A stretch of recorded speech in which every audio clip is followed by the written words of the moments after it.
दीदी आज एते सुंदर देखाउथिले जे मो नजर ही तांको ठारू हटिलेनी।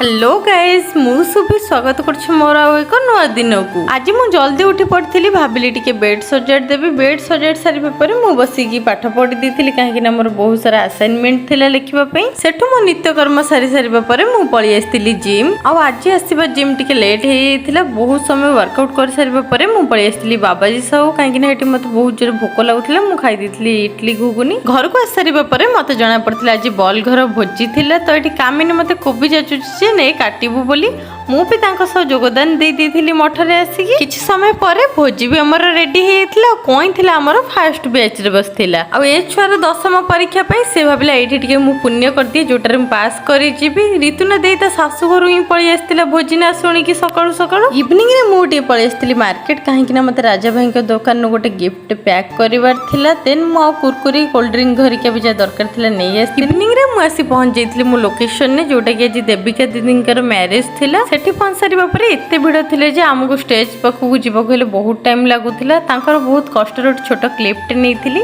देन हमें पळेस्तिलु खाइबा पई। बहुत सुंदर सुंदर खाद्य भी हेइथिला। आजिर दिन किछि एमिति ही थिला। रहिली जय जगन्नाथ।